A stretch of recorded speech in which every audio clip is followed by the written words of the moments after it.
The liturgy is Genesis 17. We're discussing in our Romans 14 study about the relevancy of Israel as compared to the Gentile Christian readership in Paul's letter. Should the Gentile Christians even concern themselves with natural Israel who came before them? How are they still connected to one another? Is there any relationship between the two? Is circumcision still something that should be relevant to Jewish people and perhaps important to non-Jews, but maybe not practiced by them? How does all this fit in? Genesis 17 becomes a good passage to study because it talks about the Abrahamic covenant, the sign of the Abrahamic covenant, which is circumcision, and the length in which this particular covenant sign is to exist among Israel, namely forever. So for our liturgy tonight, I'll just read all of the passages, or all the verses. I think it's like 6 verses or so, 9 through 14, 9, 10, 11, 12, 13, 14, 6 verses. I'll read those tonight. And then we won't look at this again next week. Starting right here over on the left side of the page, Genesis 17:9 in the ESV reads, "And God said to Abraham, as for you, you shall keep my covenant, you and your offspring after you, throughout their generations." How long are they to keep the covenant? Throughout their generations. How long is the Abrahamic covenant still in effect? Throughout the generations of Abraham's offspring. Yeah, sounds like a really long time to me. Verse 10, "This is my covenant which you shall keep between me and your offspring after you. Every male among you shall be circumcised." So, sign of the covenant. Verse 11, "You shall be circumcised in the flesh of your foreskins, and it shall be a sign of the covenant between me and you." Right, very simple. Verse 12, "He who is 8 days old among you shall be circumcised, every male throughout your generations, whether born in your house or bought with your money from any foreigner who is not of your offspring." Verse 13, "Both he who is born in your house and he who is bought with your money shall surely be circumcised. So shall my covenant be in your flesh." A how long covenant? Until Jesus comes. Oh, sorry, it doesn't say that. "So shall my covenant be in your flesh, an everlasting covenant." So we know right away that Paul couldn't have been uprooting circumcision, because if he did, then he's going directly against what Moshe wrote, God's thoughts, right here in the book of Genesis.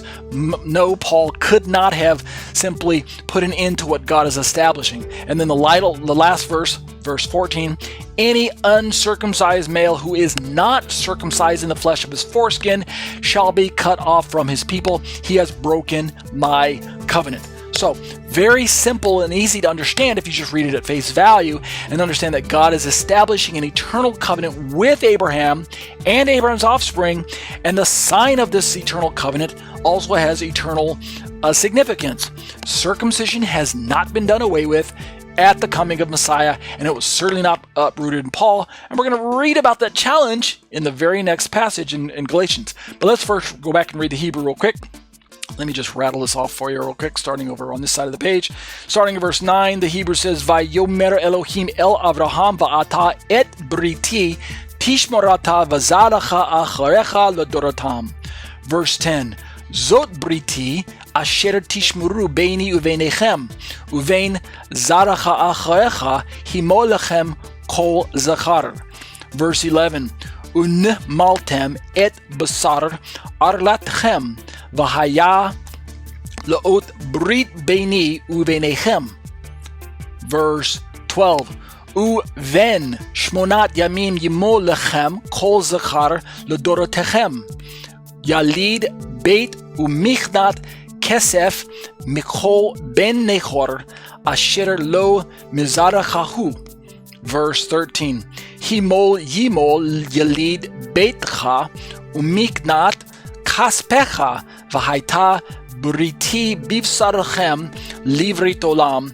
And the final verse, verse 14, "Ba'arel zuchor asher lo yimol et basar arlato v'nichrata hanefesh hahi mea meha et briti hefar." Now, let's turn to the passage out of the Apostolic Scriptures, Galatians chapter 5, verses 1 through 6. And these are the passages that many unfortunately turn to somehow prove that Paul uprooted circumcision. Let's read it. Galatians 5, verse 1. For freedom, Christ has set us free. Stand firm, therefore, and do not submit again to a yoke of slavery. Verse 2, look, I, Paul, say to you that if you accept circumcision, Christ will be of no advantage to you. Wow, circumcision is so powerful that it can actually uproot the work of Christ, as I say, kind of tongue-in-cheek. All right, verse 3, I testify again to every man who accepts circumcision that he's obligated to keep the whole law. Obviously, we're talking about physical circumcision. Verse 4, you are severed from Christ, you who would be justified by the law, i.e. circumcision. You've fallen away from grace. Wow, all those poor Jews who got circumcised, they severed from Christ. Verse 5, for through the Spirit by faith we ourselves eagerly wait for the hope of righteousness. No, I'm poking fun. And I don't follow that line of theology. But he says in verse 6, for in Christ Jesus neither circumcision nor uncircumcision counts for anything, but only faith working through love. So interestingly, God seems to express through Moshe that circumcision is relevant and important for Abraham and all those in his household for all his generations after him. But Paul seems to come along and say, uncircumcision counts for nothing. It's only faith working through love is what counts. Circumcision or uncircumcision really doesn't matter. Just, don't worry about all that. Okay, we've got to rethink our theology here. Let's go back and read the Greek real quick. Starting right there. The Greek says, te eleutheria hemas Christos eleutherousin stekate un kai me palenzugo douleas in ekeste. Verse 2. Ide ego palas lego human hati ian paratimnesta Christos humas uden o felese. Verse 3. Marturomai de palin panti anthropo paratimnameno hati o pheletes estin holanton naman poiesai. Verse 4. Katergethete apa Christu hoitines in namo deke uste tes caritas exepesate. Verse 5. Hemes gar pneumati ekpistios elpida dekaiusunes apek dek gametha. And then verse 6, in gar Christo Jesu ute peratame tiescue ute acrobustia alla pistis de agapes in ergumene. And that'll do it for the liturgy